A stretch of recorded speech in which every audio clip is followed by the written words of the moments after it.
Our board briefings. I'd like to say good morning to each and every one of you.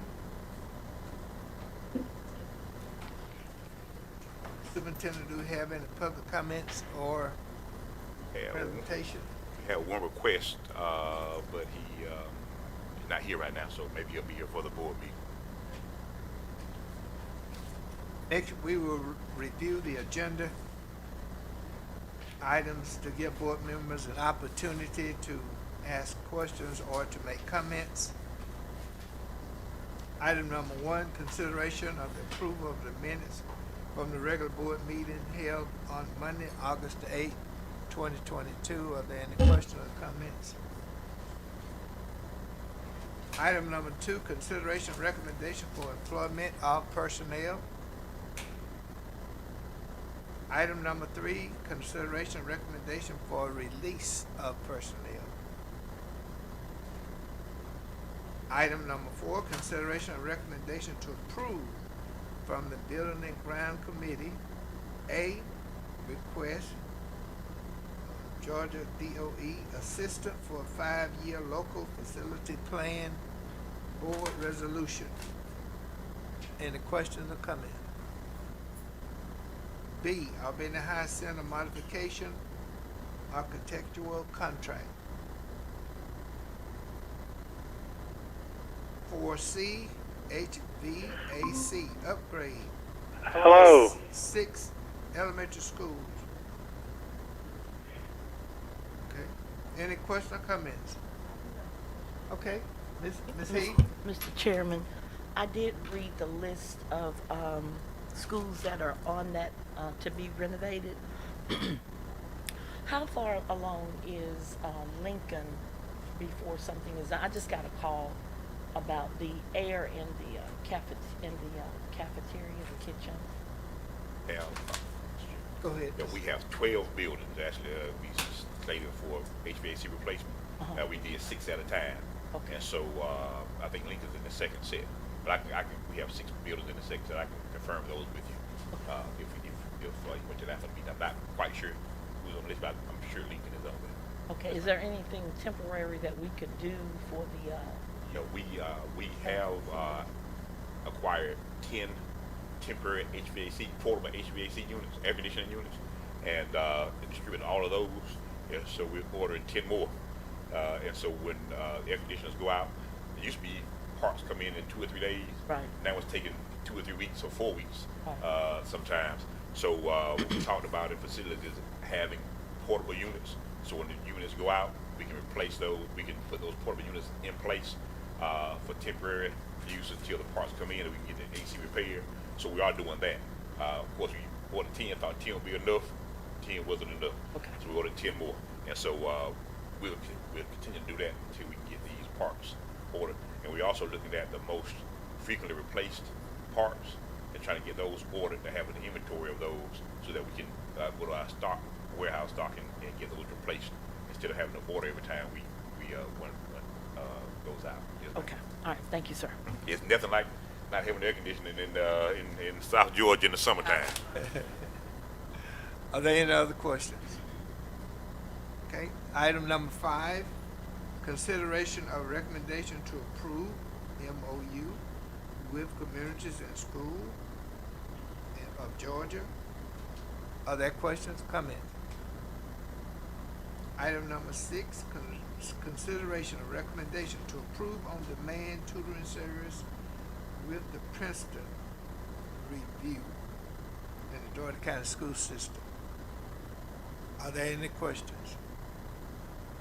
Item number 7, consideration of recommendation to approve fundraising request.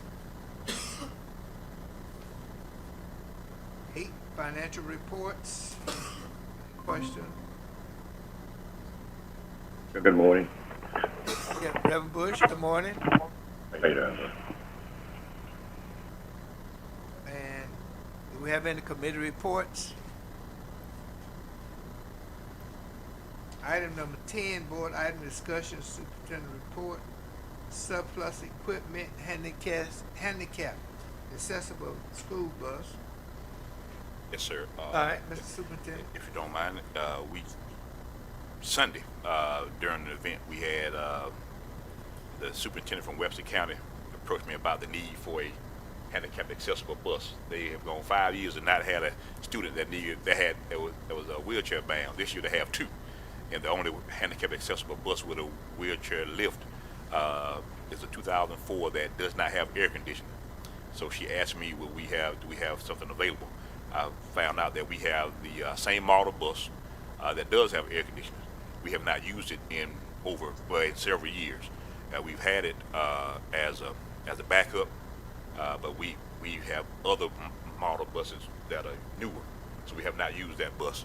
So typically we will go through the committee and go through, and we have a list, and we do have a list that we're going to send to the committee later, but I wanted to go ahead and take this to the board and see if you will consider approving surplus in this piece of equipment, so we can then dispose of it by giving it to Webster County School System, so that their students who are handicapped and need a handicap accessible bus will have access to a bus with air conditioning versus having to ride in the heat.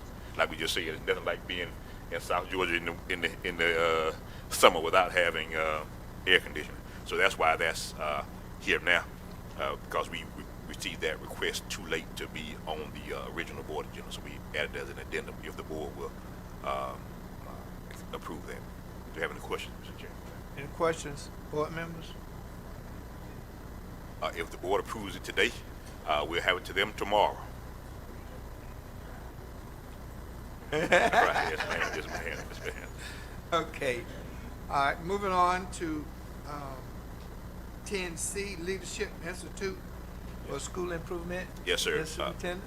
Prior to the pandemic, we used to send a team to the Georgia Leadership Institute for School Improvement, GLISI, almost every year.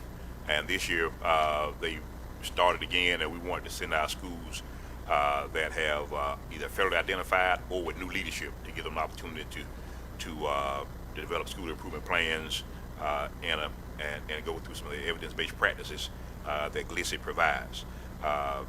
Typically, we would have sent this earlier with some changes in personnel. Quite frankly, it just slipped through the cracks. We realized when we got the invoice that we never sent it to the board. And so we wanted to make sure we send this to the board, and I apologize for that oversight. This is something that is not unusual, and of course GLISI is endorsed by Georgia Department of Education, Georgia School Superintendents Association, Georgia School Board Association. They partner with, so it's a quite credible organization, and we'll make sure that moving forward we'll double check and recheck to make sure we submitted this to the board. We initially were going to go last year, and we pulled it because timing just wasn't right. And so we didn't submit it to the board, and then we forgot to submit it to the board earlier this year with things going on. So I apologize for that. But if you would indulge me, I really would appreciate the board approving this so we can send those 8 schools to Peachtree City with GLISI.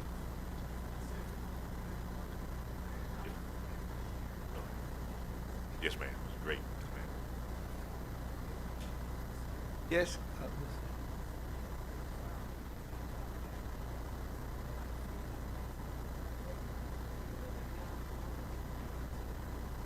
Well, we looked at schools with new leadership, and this list was identified last spring, and we did not have a new principal at Dougherty at the time. They have multiple cohorts per year, so Dougherty has expressed interest. They will be presented in another cohort.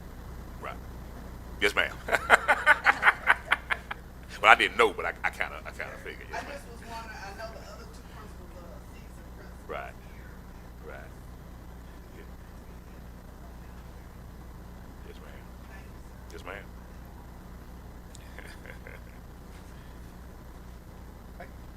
Continuing on, item D, resolution to accept quitclaim deed from the city of Albany for 1001 Highland Avenue property. Ms. Superintendent?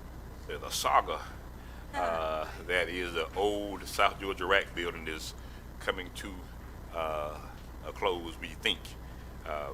Back in June, the city approved a quitclaim deed.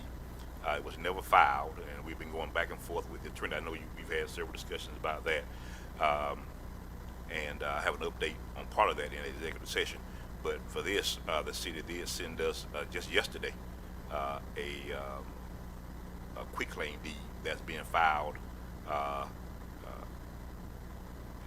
deeding the ownership of the property from the city of Albany to the Dougherty County School System. And for those that may need a reminder, this is the old South Georgia Rack building on Highland that used to be owned by the Albany City School System when the city of Albany had its own school system.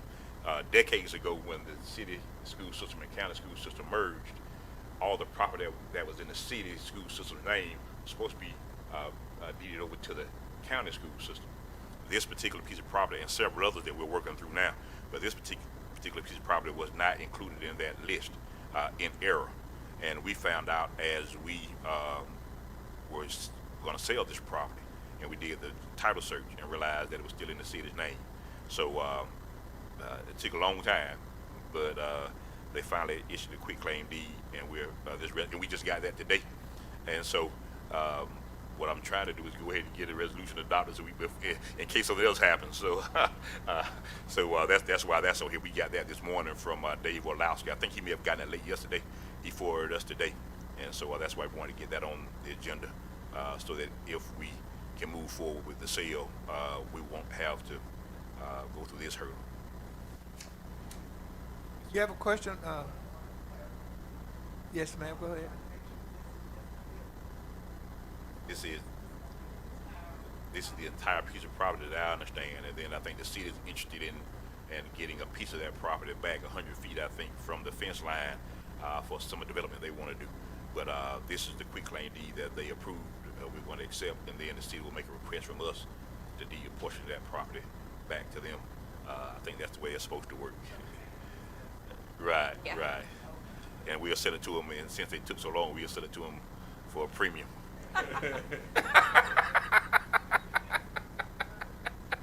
It's been increasing in value this whole time. I'm just being silly.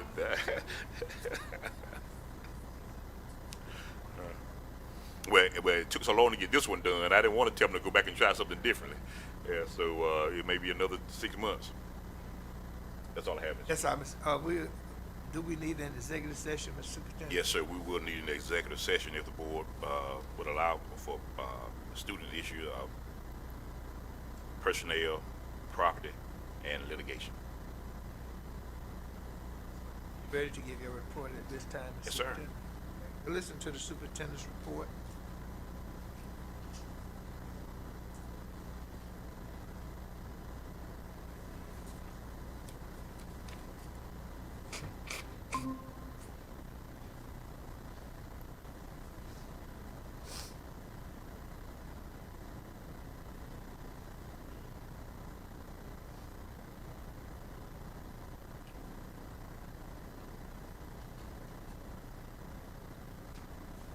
Chairman, I can't hear Superintendent. Oh, I hadn't started talking yet, Reverend Bush. I'm just starting.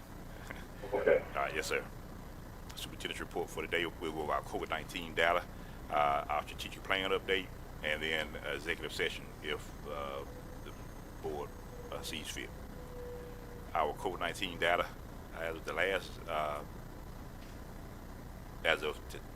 yesterday, not 6/29, COVID-19 average of new cases in Dougherty County is 14.57 per day.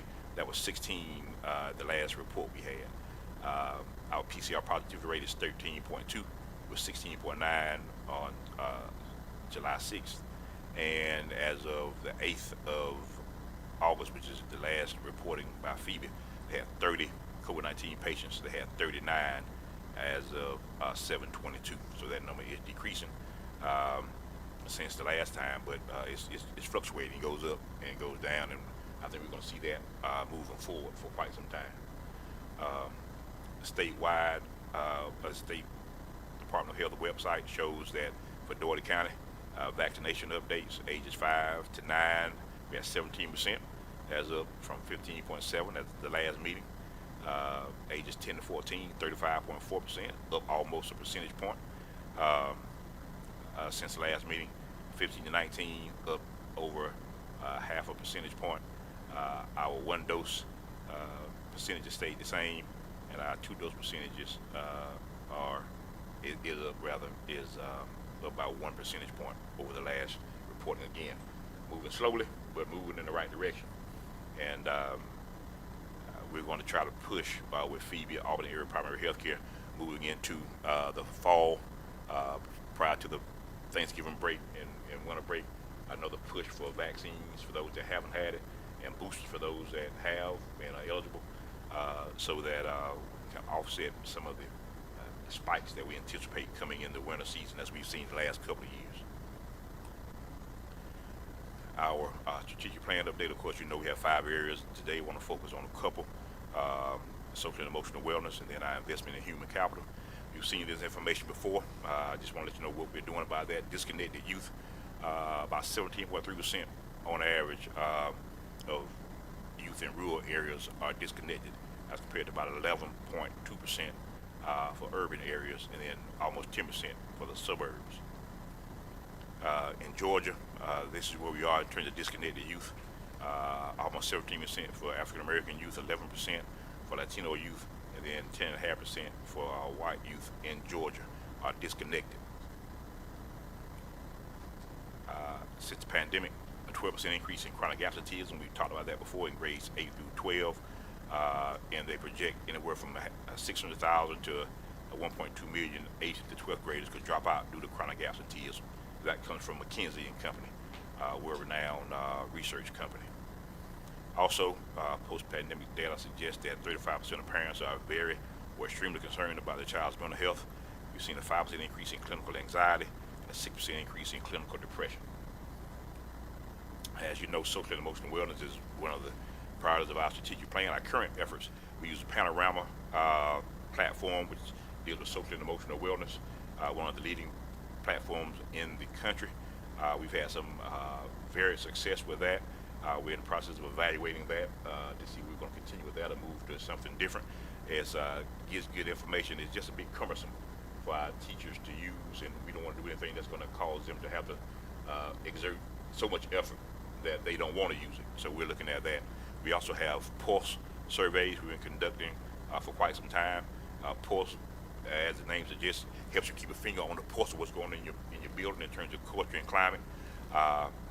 Restorative practices in our middle and high schools. As you know, we've had that discussion, and we've also had an increase in discipline infractions since the pandemic. That's not Dougherty County alone. That's statewide, nationwide. In fact, Albany Journal-Constitution reported yesterday that Maurice Beasley, Dr. Beasley, the superintendent in Clayton County, saw a 200% increase in fights this year. And of course, at the Lee County football game the first football game, they had 4 fights, and they were middle school students. And so it's just don't know, getting back into the swing of things.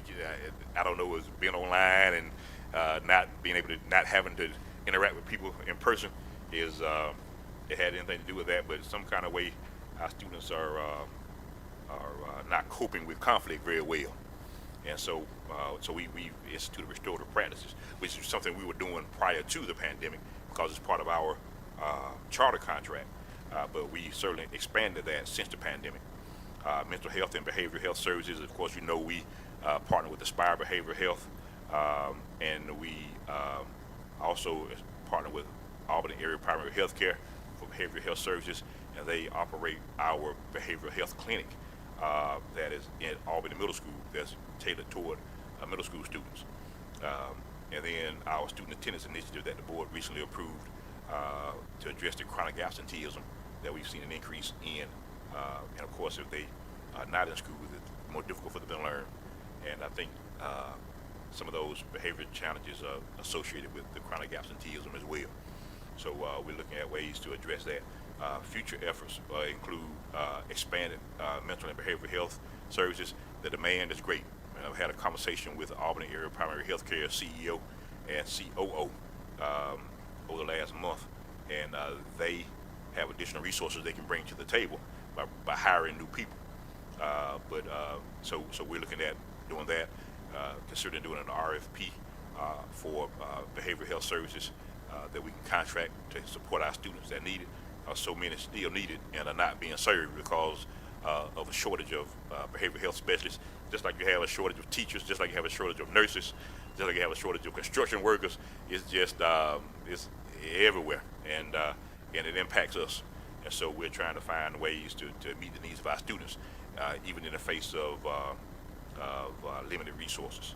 And also looking at restorative practices at our elementary schools, because we are seeing an uptick in disciplinary infractions there. And of course, the way we do our restorative practices, it involves not only the students but also their parents, and help parents go through training to help them understand how they can assist us in assisting their students who are having issues readjusting to a structured school environment. Right, that's right.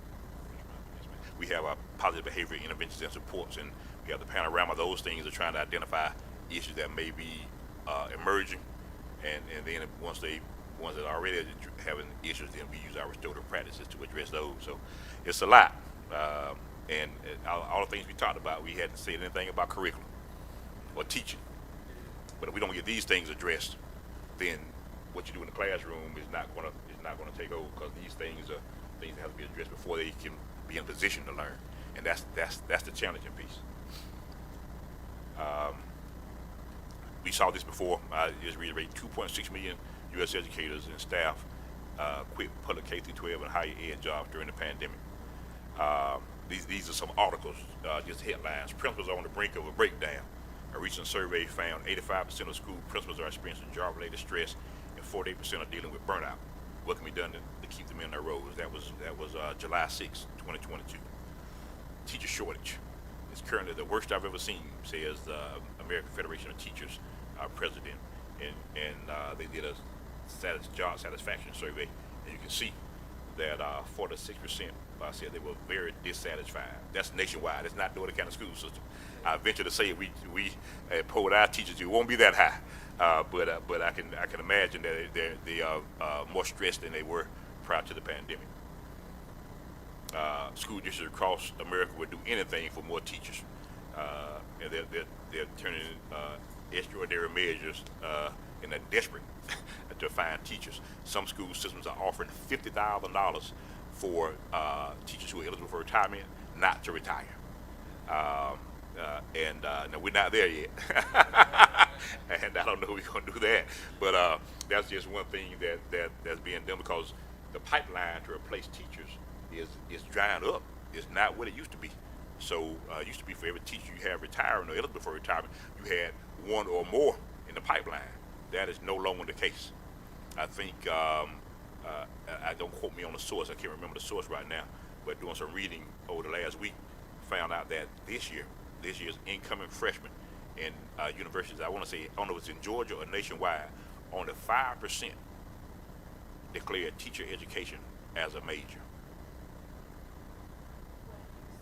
I don't know. That's why I got to do some more research. But that's down significantly. Otherwise, I didn't do it. That's why I hate bringing it up. But I hadn't done all my research. I just read it and I couldn't find it when I tried to look for it again yesterday. But that's alarming. I don't know what the percentage used to be, but talking to college and university colleagues, they say that teacher ed as a major is not as popular as it once was. It's declining at alarming rates. And we've had the COVID-19 crisis. We're on the verge of another crisis, quite frankly, and it's going to be how we're going to find educators to be in the classroom. And I know the board has been thoughtful, yes ma'am, because we can't bring retirees back. We're retirees back. and Dr. Finney and you weren't supposed to do that. Ms. Gaines, Ms. Heath just looked at me and I couldn't even call her name. She looked the other way before I could call her name. I guess I'll stop. But seriously though, it's a pending crisis. Now, this board has had the foresight to look at live stream instruction and things of that nature, because we saw this coming. But I think the pandemic accelerated that to the point where no one could really gauge that. But we are ahead of the curve when compared to a lot of school systems, because we have been looking at ways to address this, and some other ways that we've been. The teacher burnout. This is a report that was released in June, and by the Georgia Department of Education, and the teacher burnout report talks about several themes, assessments, too many assessments, and teachers don't know the value of those assessments because the transparency is not there. Preserving and protecting instructional time and instructional planning time. They say they've been called to too many meetings that are not related to instruction during their planning period, so they don't have time to plan for instruction. And then pressure and unrealistic expectations in terms of initiatives and what we expect from those initiatives. We have we go by we hear that for everything we put on the teacher's plate that's new, we're going to take something off, at least one thing off. And so we've just last week we've had discussions about initiatives. I said, what are we taking off the plate? We haven't figured it out yet. Well, when you figure it out, bring that back to me. and so we're very, very intentional about that because we want to create a condition where this is a destination for teachers to come. And we have to create those conditions every day with every decision that we make. And we have to be very intentional about that. Teacher voice and professional growth. Those are some things that they say their voices are not heard and they don't see professional growth opportunities. And then the last theme in this report was mental health and wellness, as we've been talking about before for quite some time. So those are some things that are not foreign to us. We've been talking about them for quite some time. And the state of Georgia task force, the results from that task force report kind of validates what we've been doing as a school system trying to address those issues that teachers have. Our investment in human capital, as you know, is another priority for our strategic plan. We've increased teacher pay, $43,000 base pay for teachers with a bachelor's degree for this year. For next year, the minimum pay for new teachers is going to be $47,500 based on other recruitment incentives and retention incentives. Our referral incentives for bus drivers, we've launched that program. If you refer someone who becomes a bus driver, they stay on board for at least 3 months, you get $250. I have a meeting once a month with other superintendents and the heads of schools at some of our private schools in the area. They had Jason Miller at Lee County. Ken, I'll take it. You got any bus drivers you can let me borrow? I said, I was trying to get some from you. And so it's hard. And that's an aging demographic. And the younger folks are not going into that are getting CDLs are not going into driving school buses. They're going to work for Walmart for 6 figures, and they can drive not even over the road. They can drive and be home just about every night and make almost 6 figures or more. And so we're facing a real challenge there, and we're going to have to make some adjustments on how we're going to attract and retain bus drivers and get kids to school. Of course, other investments in human capital the board approved last year, enhancing our employee assistance program services. We went from 6 visits per year to 15 visits per year that our employees can have.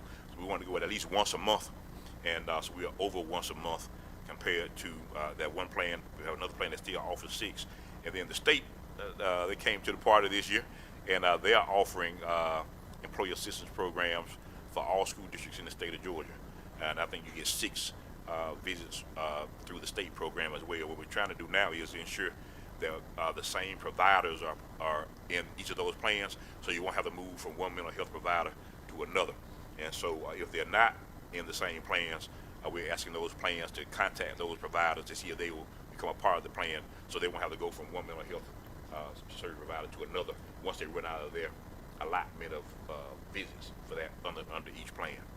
And then social and emotional wellness activities monthly. We started that last year, and had the pleasure to read a book called The Power of Moments. And you don't remember everything in life that happens to you. You read that book, it's a really good book, isn't it? But you remember moments, certain moments. And there's a quote that says, I'm going to paraphrase, I always get in trouble when I do this: life is not measured in the minutes. Is measured by the number of breaths you take. I think it is measured by the moments that take your breath away. And so what we try to do is be very intentional about creating moments for our employees. The tailgate was a moment that they will enjoy. We invite them to the football game and let them in for free and give them free concessions. That's a moment. When we have family movie night, At the drive-in, we drive in behind the Civic Center. We have the screen there. They bring their families, and those are moments that we try to create throughout the year, so they can let their hair down, and they know that we care about them more than just getting numbers and getting test scores, but about them. And so that won't do it by itself. But those are some of the things that we do to let our employees know how much we do care for them, and we try to be very intentional about that, about creating those moments that make them feel valued.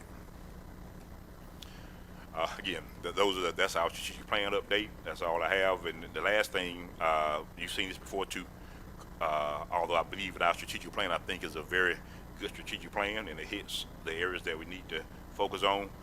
Culture, eat strategy for breakfast. And if we don't get our culture right, keep our culture right, then the strategy is not going to be executed very well.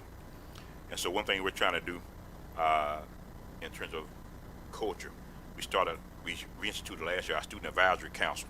I met with a group of high school students, and they gave me great feedback. I told them I want to know the good, the bad, and the ugly. I want to know what's the student experience like in the Dougherty County school system. A lot of great things they talked about, some things that need working on, and a few things that they just didn't like, and we address those. We're going to reinstitute this year our teacher advisory council. Again, looking at the teacher burnout report, teachers won't voice, and so we're going to give them a voice. We're going to meet with them quarterly, just the teachers and me, and I want to know the good, the bad, and the ugly. How can we improve how we support you as you support our students? And then our DCSS Leadership Council, the first two are going to meet quarterly.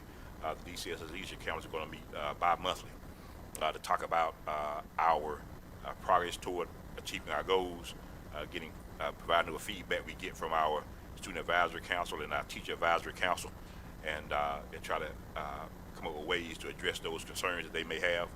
And then finally, our Employee Wellness Committee, we may change that to our DCSS Moments Committee. I'm trying to, I'm big at branding, and this is the committee that's going to be responsible for creating those moments that we did last year, kind of ad hoc.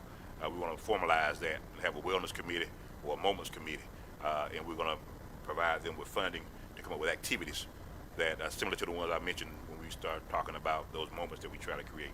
And so I think that'll be well received, and that'll be a new group this year that we're going to start, and we're going to get recommendations for those employees who want to participate. Those are some things that we're doing to be very intentional about addressing the social and emotional wellness of our students, our investment in human capital, which includes social and emotional wellness for our employees, as well as being very intentional about having a culture that supports the work that we're doing so we can be successful in making a difference in the lives of our students. That's all I have, Mr. Chairman. If there are any questions. Mr. Chairman. What members do we have any questions? Mr. Chairman. Reverend Bush? Mr. Chairman, did you hear me? May Yes. I ask Mr. Dye a question? Yes, we can hear you. Go ahead. Okay. Brother Dye, I have always enjoyed the I won't use the word smartness. I've used the word you seem to be very provocative in coming up with good ideas and good plans. And I noted with interest, Mr. Dye, on the national news networks, that all, throughout the country, we have a shortage of bus drivers and teachers. They seem to find other employment and that kind of thing. We're kind of stalemated. We have a shortage, and of course, I personally understand that you cannot compete with every system in obtaining good people by as my daddy used to say, chunking money at people, and I understand that. But I know that you have probably thought of some ways that we can come up with something that will enhance our system and tremendously in terms of how do we provoke, or what do we do to try to increase that stalemate that we have across the country? The shortage of bus drivers, the janitors leaving, going for more money and that kind of thing, and people are just leaving the system. How do you think we should attack that situation, Brother Dye? Yes, sir, Reverend Bush. Yeah, that's the topic of several conversations that we've had throughout the last couple of years. And again, I gave a summary of some of that during my report about the increased teacher pay. I did not put on there because we did this a couple of years ago. We increased custodial pay, bus driver pay, school nutrition worker pay, and we're looking at doing that again this year because inflation has eaten that increase up, and they're still there. We also increased the retirement contribution for the supplemental retirement plan for our employees on the public school employee retirement system.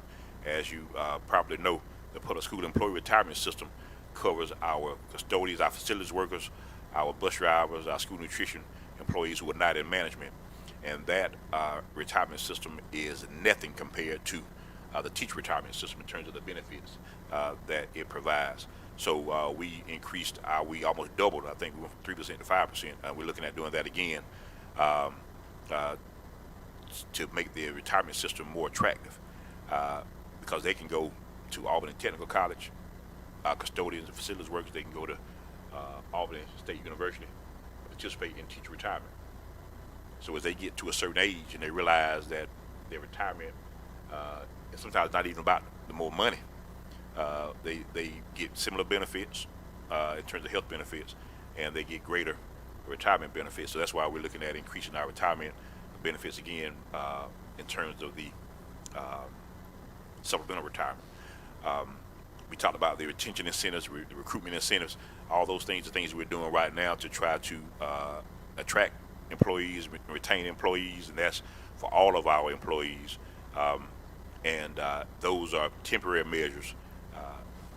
As you can tell, that we've thought through more than just compensation. The DCSS Moments piece, the employee assistance program, where we expanded that, focusing on their social and emotional wellness, mental health and wellness. All those things help to create an environment where people want to work here. So those things have to work together. That along with paying attention when they talk to you. And that's why I've mentioned everything they said, the themes in the teacher burnout report.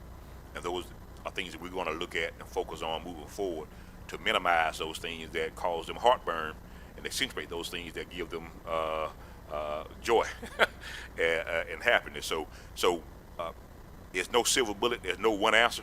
Right now we're throwing everything, including the kitchen sink, at the problem because they try to, as a stopgap solution, while we come up with a strategic plan, a comprehensive plan to address those systemic issues. One thing that we are going to have to face, though, is we can't produce more teachers. And we're going to have to get, at the long run, we're going to have to get people interested again in being teachers.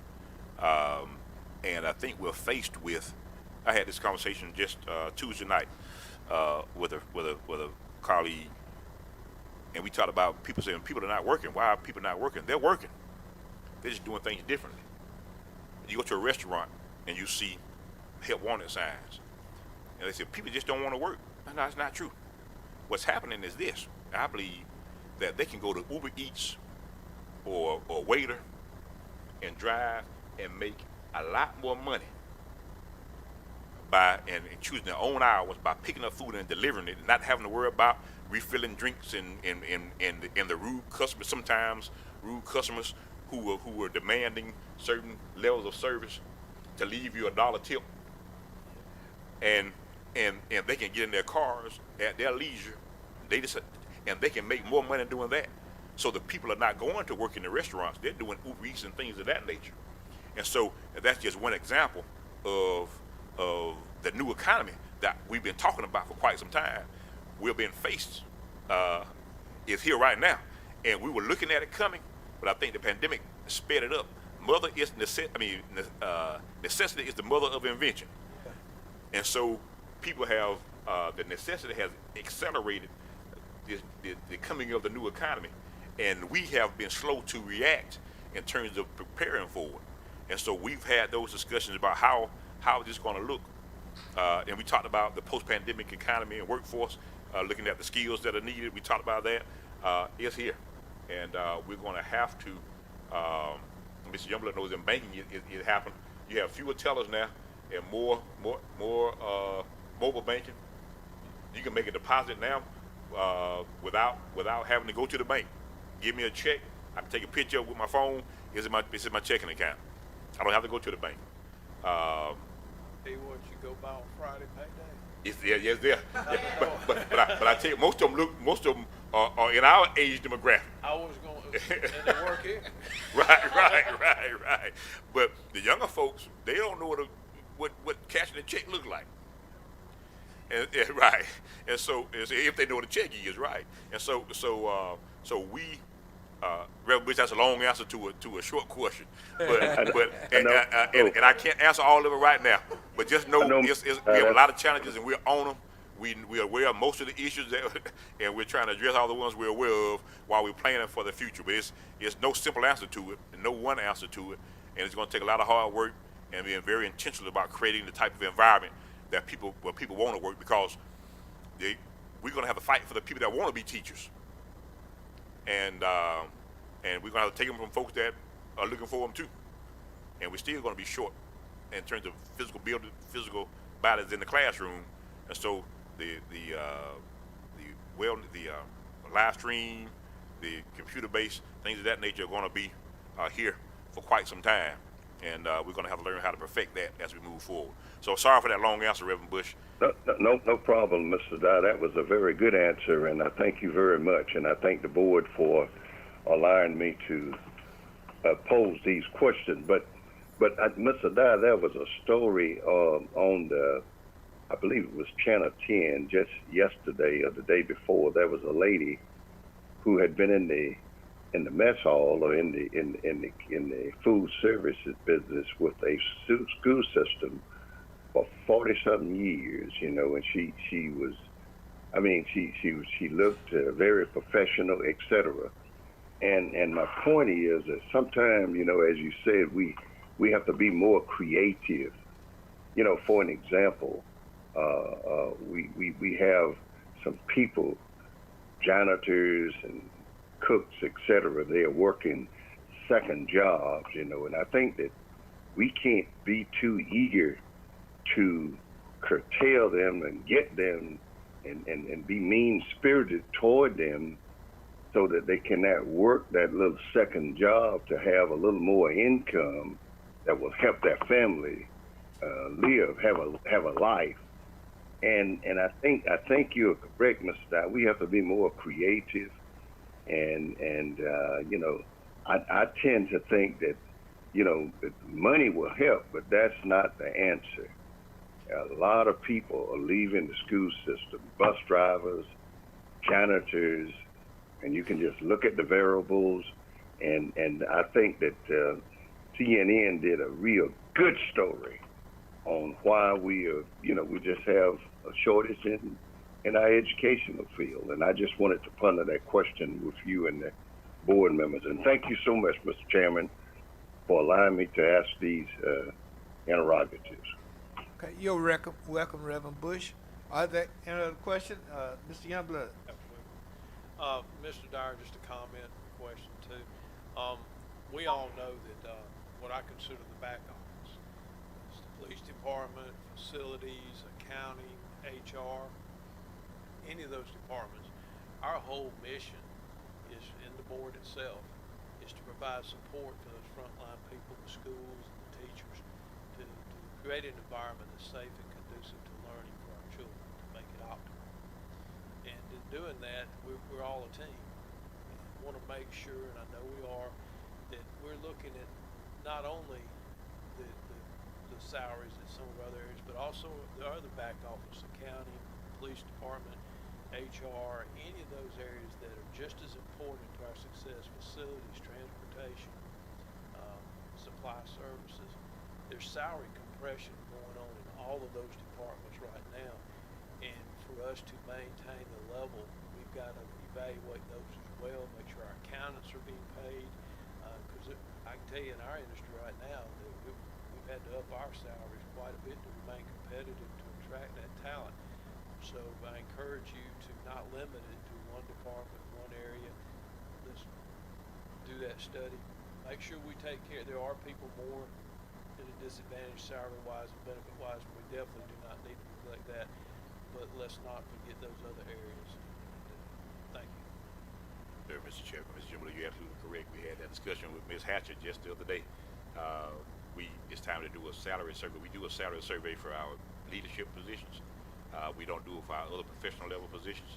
And as we were recruiting several positions, we looked at the salary ranges that were being requested and salary history, some kind of way we fell behind. And I think, again, the labor shortage increases wages, salaries, and so we've had to make some adjustments in our offers to people to get them to come. And as a result of that, we're going to have to increase the pay of the incumbents and the similar positions, because you can't have someone coming in new making $6,000 more than you're making, and you've been here for 12 years. So those are it has a ripple effect. We're in the process of looking at that right now, and you'll be seeing something come from us probably within the next few months on some adjustments that we're going to recommend. Even in a situation where, and I don't know what it looks like preliminary numbers, but it gives us a goal, a target, somewhere to go, and the staff knows we're working toward that. And I have full confidence that you guys are. Thank you. Anything else? Mr. Chairman, Yes, ma'am. Ms. Heath. this is just a comment, since Mr. Youngblood, brought up the police department. I just wanted to take this opportunity to applaud the visibility of police officers from the school system at the Hampton Smith Classic. I was privy to attend that. I have two grandsons who play for Dougherty Comprehensive High School. And so they were very visible. Some were up and some were down, among the people. So that really made me feel proud. Kudos to you guys. Yes, ma'am. Yes, ma'am. Thank you, They Ms. do a Heath. great job. Right. Nothing else? Guess we'll get ready to go into, Mr. Chair, I don't anticipate any action coming out of the executive session. If the board wants to go into the meeting so they can take action, so those that who in the audience don't have to wait until after the executive session to see what action is being taken. I don't anticipate any action coming out of the executive session. If you want to go into the meeting first and then do executive session afterwards. But if you want to do executive session first, we can certainly do that as well. It's up to you. what's the? Mr. Chair. Mr. Chair, Yes, Ms. Huntley. I move we go into our meeting straight away. A regular meeting? Yes. Okay. So that's the will of the board. We will call our regular board meeting to order, and we will stand for a moment of silence and then pledge of allegiance.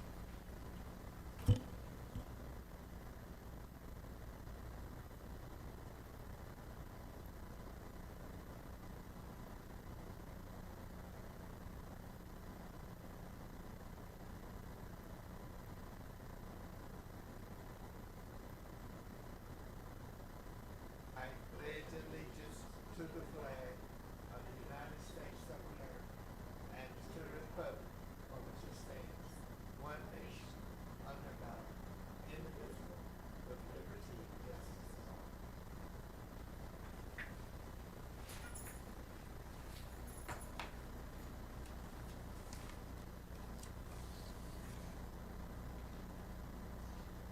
Do we have any public presentation at this time, Mr. Superintendent? Sir, the gentleman who had inquired is not here, so I don't think we have anyone else. Ms. Johnson, did anyone sign up? Okay. Adoption of our agenda, Chair, including item 2A, 10B, 10C, and 10D. Ms. Dudley? I move the adoption of the agenda as outlined. I second. Proper motion second. That we adopt the agenda, including the items. All in favor say aye. Aye. All opposed? No opposed, the ayes have it. Consideration and approval of our minutes from our regular board meeting that was held on Monday, August 8th, 2022. So moved. Second. Proper motion is second. Approve our minutes. All in favor say aye. Aye. All opposed? Ayes have it. Chairman, We entertain a motion to approve and consider agenda items 2 through 7 and 10D. so moved. Second the motion. All right, proper motion is second for a consent agenda to include items 2 through 7 and 10D. And And Yeah. A, B, and, or B and C C. and D. All right, 10B, C, and D. All right, all in favor say aye. Aye. All opposed? No opposes? The ayes have it. Did we just ship it? Yes, Ms. Superintendent.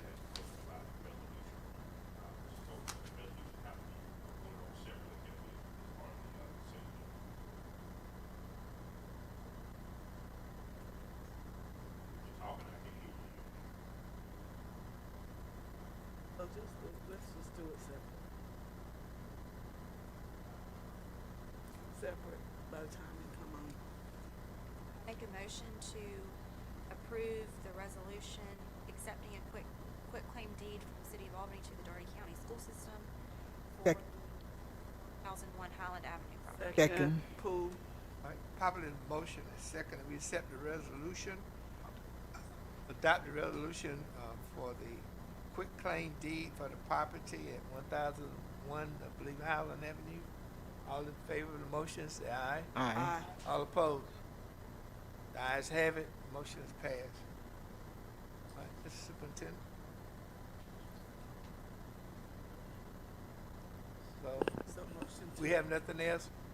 Executive session? Motion to go in executive session to discuss.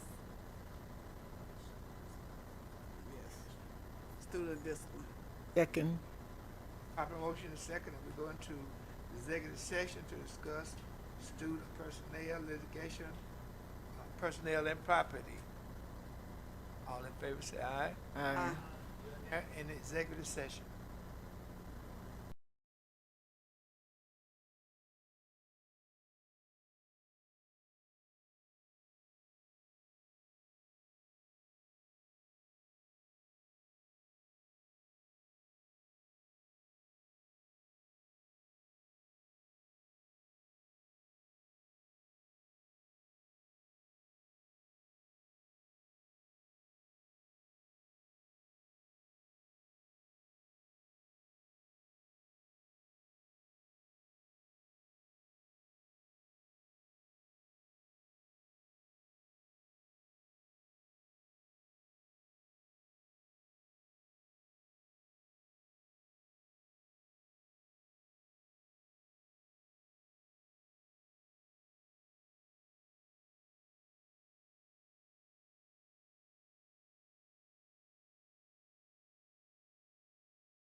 motion we close. All right.